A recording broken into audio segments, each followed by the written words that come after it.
جب پہلی مرتبہ آپ حج پہ جاتے ہیں اور 8 کو احرام باندھ کے مکے سے جب پہنچتے ہیں منا میں، تو جوئی خیمے کے اندر داخل ہوتے ہیں آپ کو حیرت کا جھٹکا لگتا ہے۔ بالکل قبر جتنی جگہ ہوتی ہے، 1.5 فٹ چوڑا گدا ہوتا ہے اور 5.5 فٹ لمبا، اور وہ جوڑ کے رکھے ہوئے ہوتے ہیں۔ وہاں ہی سونا ہے، اسی کو اٹھا کے نماز پڑھنا ہے، وہیں اپنا کہیں سامان ٹکانا ہے، وہیں کہیں جوتے کو سیڑنے ہیں۔ بڑی مشکل ہوتی ہے۔ بندہ جب ایک دم خیمے میں داخل ہوتا ہے تو 1.5 فٹ چوڑا اور 5.5 فٹ لمبا جب دیکھتا ہے کہ یہ میرا بستر ہے، چھوٹا سا خیمہ ہے، تو یہاں بندے کتنے بندے ہیں جی؟ 45 بندے ہیں۔ اور وہاں تو پھر جب کروٹ بھی بدلتے ہیں تو دوسرے کے اوپر گرتے ہیں، پاؤں دوسرے کے سر پہ ہوتے ہیں اور ادھر والے کے پاؤں آپ کے سر پہ ہوتے ہیں، اور وہاں آپ نے کتنے دن کاٹنے ہوتے ہیں، تو کتنا مشکل ہوتا ہے۔ پھر واش روم میں جو لائن لگی ہوتی ہے تو وہ کتنا مشکل مرحلہ ہوتا ہے، لیکن اس کے باوجود تکلیف سارے کاٹتے ہیں، لیکن جنگ و جدل نہیں ہوتا، اس لیے کہ میرے رب نے کہا میرے بندوں میرے دربار پہ اور لڑنا نہیں ہے۔ یہ حج پہ اللہ تعالیٰ نے ہمارا امتحان ہے۔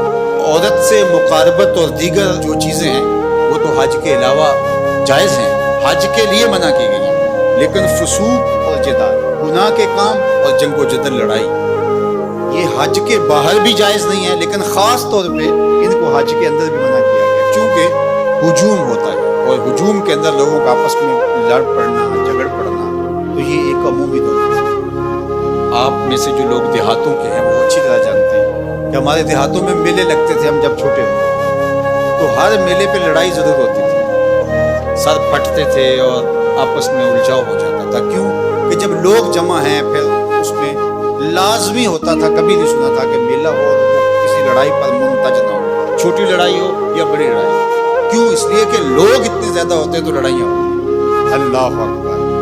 تو حج 40 لاکھ لوگوں کا اجتماع ہوتا ہے، کوئی لڑائی نہیں ہوتی۔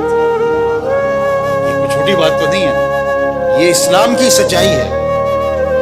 وہاں لوگ برداشت کرتے ہیں راستہ، اللہ، حاجی کے لیے دل میں نرمی پیدا ہو جاتی ہے۔ تو جہاں 4 لوگ جمع ہوتے ہیں وہاں لڑائیاں ہوتی ہیں، حج سے بڑا میلہ کیا لگ سکتا ہے؟ یہ تو 4,000 10,000 50,000 کا میلہ ہوتا ہے، وہ 40 لاکھ کا میلہ ہوتا ہے، لیکن اس میلے کے اندر لڑائی نہیں ہوتی، اس لیے کہ میرے رب نے کہا ہے کہ ولا فسوق ولا جدال، او میرے بندو تم نے لڑنا نہیں ہے، کہا مالک تیرا حکم ہے نہیں لڑیں گے۔ حج پہ ایک اور امتحان لیتا ہے، وہ کیا؟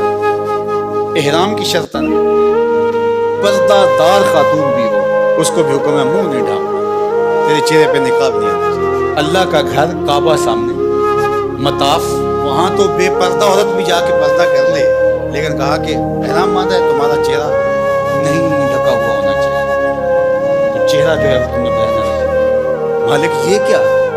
کہا میں دیکھنا چاہتا ہوں کہ میرے بندے میرے گھر کے سامنے آ کے میرا حیا کرتے ہیں کہ نہیں کرتے، یہی تو دیکھنا چاہتا ہوں، ان کی آنکھوں میں شرم آتی ہے کہ نہیں آتی، یہی تو امتحان لینا ہے بندے کا۔ اور وہاں مجال ہے کہ کوئی کسی کی آنکھوں میں آوارگی آ جائے، کسی کی آنکھوں کے اندر بدکاری آ جائے، کیسی پاکیزگی ہوتی ہے، کیسی عفت ہوتی ہے یار، اپنی بیوی بھی ساتھ ہو تو تم اسے بھی اس نظر سے نہیں دیکھ سکتے، تو پھر کسی اور کی خاتون کو کوئی کیسے دیکھے؟